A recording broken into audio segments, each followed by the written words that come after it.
நம்ம இன்னைக்கு பார்க்க போகிற ஒரு முக்கியமான ஒரு விஷயம் வந்து நம்மளுடைய நெட்வொர்க்கை வந்து ரொம்ப பாதுகாக்கக்கூடிய ஒரு விஷயம். ஓகேங்களா? ஸோ ப்ரிவென்ட்னு சொல்லுவாங்க இல்லைங்களா, அதுதான் ரொம்ப முக்கியமான விஷயம். என்ன அப்படின்னு கேட்டிங்கன்னா, இப்போ வந்து குளோபல் VLAN 1 அப்படின்னு நம்ம சொல்கிறோம் இல்லைங்களா. அப்படின்னா என்ன அப்படின்னா, அது வந்து ஒரு லேயர் 1, அதாவது ஓப்பன் அன்மேனேஜ்டு நெட்வொர்க் மாதிரி தான்.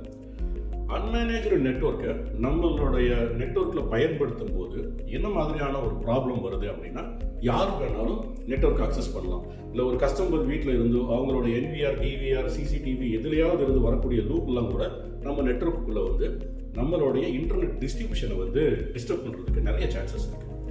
இதுக்கு ஃபஸ்ட்டு விஷயமா நம்ம குளோபல், அதாவது நீங்கள் OLT லாகின் பண்ணி VLAN 1 இருக்கும், அதை வந்து ஆல்வேஸ் வந்து டேக்லையோ அன்டேக்லையோ வைக்காம ஜென்ரலாக வச்சிங்க அப்படின்னு சொன்னால் இது வந்து அதாவது 1ஆம் நம்பர் VLAN நம்ம நெட்வொர்க்குள்ளே யூஸ் பண்ணாத மாதிரி. அதுக்கு அப்போ நம்ம ஆப்ரேட்டர் ஒரு சில கொஸ்டின் கேட்கலாம். சார், எங்களுக்கு கொடுக்கக்கூடிய ISPs வந்து ஆக்சஸாக கொடுக்குறாங்க, நாங்கள் இப்போ VLAN போடும்போது கண்டிப்பாக VLAN 1 வந்து யூஸ் பண்ண வேண்டியதுன்னு சொல்லிட்டு, அதுக்கு தான் நான் அடிக்கடி இதுக்கு முன்னாடி போன வீடியோவில் கூட நான் சொல்லியிருப்பேன்.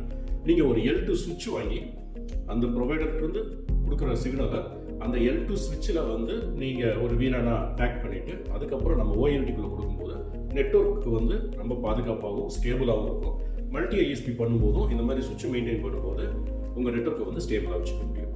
அநேகமாக இந்த இன்ஃபர்மேஷன் வந்து உங்களுக்கு யூஸ்ஃபுல்லாக இருக்கும் நான் நம்புகிறேன். இதே மாதிரி இன்னொரு வீடியோவில் நான்